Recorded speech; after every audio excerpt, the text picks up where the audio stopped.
নমস্কাৰ, মোৰ নাম শ্ৰী সব্যা ডেকা। মই 13 নং হহৰা গাঁও পঞ্চায়তৰ 5 নং ৱাৰ্ডৰ হৈ খেলিছিলোঁ। মোৰ খুব ভাল লাগিছে আজি। মানে এনেকুৱা লাগিছে কি বুলি প্ৰকাশ কৰিম, বহুত দুৰ্গম পথেৰে আগুৱাই গৈ মই বহুত কষ্টৰ মাজত আজি জিকিবলৈ সক্ষম হৈছোঁ। আৰু লগতে আপোনালোকৰ চেনেলৰ যোগেদি মই সমূহ ভোটাৰ ৰাইজলৈ মই ধন্যবাদ জ্ঞাপন কৰিছোঁ। তেওঁলোকক বহুমূলীয়া ভোট প্ৰদান কৰি মোক যে আজি এইখিনিত থিয় হ'বলৈ খাৰা হ'বলৈ প্ৰস্তুত কৰিলে তেওঁলোকলৈ বহুত বহুত ধন্যবাদ আৰু লগতে কৃতজ্ঞতা জ্ঞাপন কৰিছোঁ। ভৱিষ্যতে ৰাইজক কাম কৰিম বুলি আগবাঢ়ি গৈছোঁ আৰু সকলোৱে আশীৰ্বাদ কৰিব যাতে মই ৰাইজৰ সেৱা কৰিব পাৰোঁ। ৰাইজে জয় কৰাৰ কাৰণে আজি মই এইখিনি সক্ষম হৈছোঁ থিয় হ'বলৈ। ধন্যবাদ। কি ক'ম মানে মই 6 নম্বৰ ভোগপুৰ ৱাৰ্ডৰ পৰা প্ৰতিদ্বন্দ্বিতা কৰিছিলোঁ নিৰ্দলীয় প্ৰাৰ্থী। তাৰপিছত মই গোটেই আমাৰ যোনখিনি ভোগপুৰ ৰাইজ আছে যিসকলে মোক ভোটদান দি জয়যুক্ত কৰিলে সিহঁতক মই ধন্যবাদ জনাইছোঁ।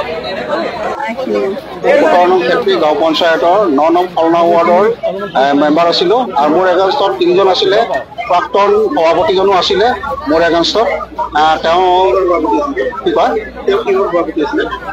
তেওঁ খেতি গাঁও পঞ্চায়তৰ সভাপতি আছিলে। তেওঁ একেবাৰে ন্যূনতম ভোট পাইছে, 53 মাত্ৰ ভোট পাইছে তেখেতে। মই 120 ভোট পাই জয়যুক্ত হৈছোঁ। প্ৰায় 46 ভোটত মই সকলোতকৈ আগত গৈ মই জয়লাভ কৰিছোঁ। আনন্দ বহুত। এইখিনিতে মই এটা কথা কওঁ যে যিসকলে মোক সকলো ৰাইজকে মই ধন্যবাদ জনাইছোঁ। সকলোৱে যি মোক ভোটটো দি জয়যুক্ত কৰিছে আৰু পঞ্চায়তৰ অনাগত দিনত মই কামবিলাক ৰাইজৰ লগত কৰিম বুলি মই আপোনালোকৰ ওচৰত সকলোকে জনাইছোঁ। মই কথাষাৰ মই আচলতে নিৰ্দলীয় বুলি ক'লে দল নাথাকে, সকলো নিৰ্দলীয় আছিলে পঞ্চায়তত। তথাপিও মই অসম গণ পৰিষদৰ পৰা প্ৰতিনিধিত্ব কৰিছিলোঁ।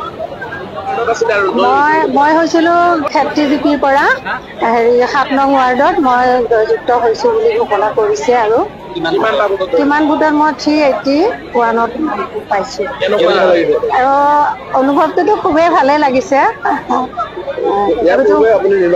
মই ইয়াৰ পূৰ্বে নিৰ্বাচনত অৱতীৰ্ণ হৈছিলোঁ ভাৰতীয় জনতা পাৰ্টীৰ AP মেম্বাৰত আৰু এইবাৰ দ্বিতীয় পদক্ষেপ মই ৱাৰ্ড মেম্বাৰত। কিবা কামটো আছিলে মোৰ মনৰ